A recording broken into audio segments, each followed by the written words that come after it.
And my name is Neesham. स्वागत है आपका साई ज्ञान सागर में। तो हम कर रहे हैं डीएसएसबी के प्रीवियस ईयर के क्वेश्चन जो कि हमारे हिंदी के हैं। तो स्टार्ट करते हैं। निम्नलिखित में से कौन सा शब्द पुल्लिंग है? सौंदर्य, दौड़, मूर्तता या जड़ता। तो सौंदर्य एक पुल्लिंग शब्द है। सौंदर्य एक हमारा पुल्लिंग शब्द है। तो ऑप्शन नंबर ए सही आंसर होगा।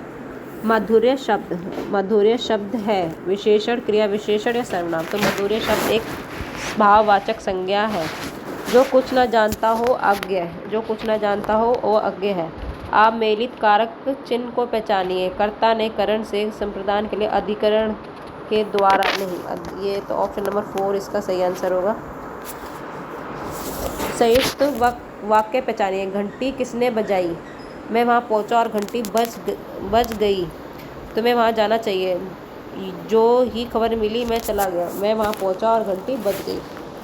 निम्नलिखित में से अव्यय नहीं है। समुच्चयवाचक, निपात, संबंध या प्रश्नवाचक। तो अव्यय प्रश्नबोधक नहीं है। तन की रक्तिम कंति शुद्ध जो ही धुली हुई पावक से। रेखांकित शब्द क्या है? पावक का मतलब होता है अनिल। अनल, वहीन या ज्वाला। तो सही आंसर है अनिल। तर्क शब्द से विशेषण बनेगा तार्किक। आप इस कार्य को स्वयं कीजिए। वाक्य में रेखांकित स्वयं निजवाचक। स्वयं क्या है? एक निजवाचक है।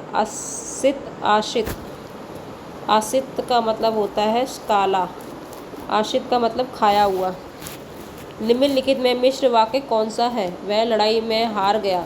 वह मरणासन्न था इसलिए डॉक्टर को बुलवाया। मेरे पहुंचते ही वह आ गया। जैसे ही मैं पहुंचा वह आ गया। तो मिश्र वाक्य जैसे ही मैं पहुंचा वह आ गया। छोड़ ध्रुवों की शीतल छाया। तोड़ प्राकृतिक से भी माया। रेखांतिक शब्द प्राय है। छोड़ ध्रुवों का मतलब होता है वृक्ष।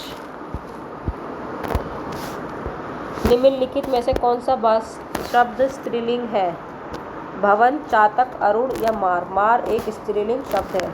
बच्चा जोर जोर से रो रहा है। वाक्य में रोना क्रिया आकर्मक क्रिया है। जब आपका फ़ोन आया मैं नहा रहा था। उपवाक्यों का भेद बताएं। कालवाचक क्रिया विशेषण उपवाक्य। कालवाचक क्रिया और क्रिया विशेषण उपवाक्य। जब आपका फ़ोन आया मैं नहा रहा था। निम्नलिखित में से कौन सी क्रिया प्रेरणार्थक है?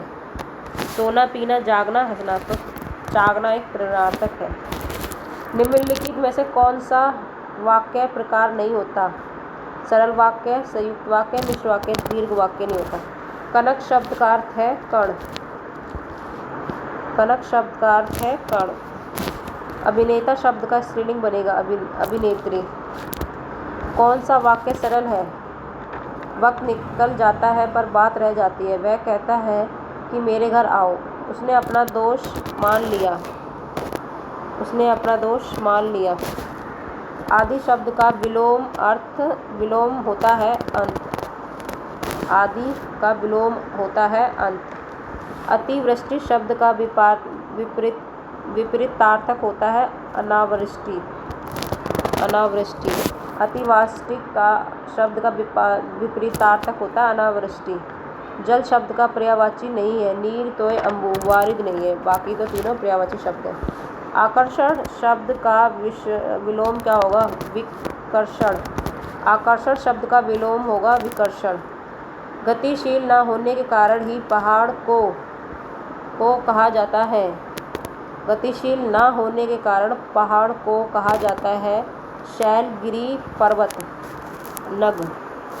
गतिशील न होने के कारण पहाड़ को ही नग कहा जाता है।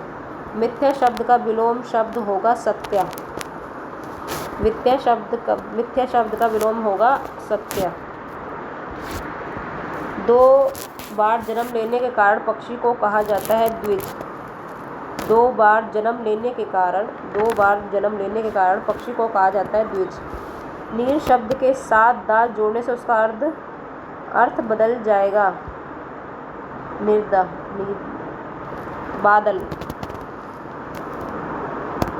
के साथ ना जोड़। बादल। जहर को धारण करने के कारण सांप को कहा जाता है विषधर। जहर को धारण करने के कारण ही सांप को कहा जाता है विषधर। जो बात मैंने संक्षेप में कही तुम उसे विस्तार में कहो। संक्षेप का हमें अपोजिट बताना है जो कि है विस्तार। और ये बाकी 10 क्वेश्चन हमारे कंपैरिजन गद्यांश के हैं।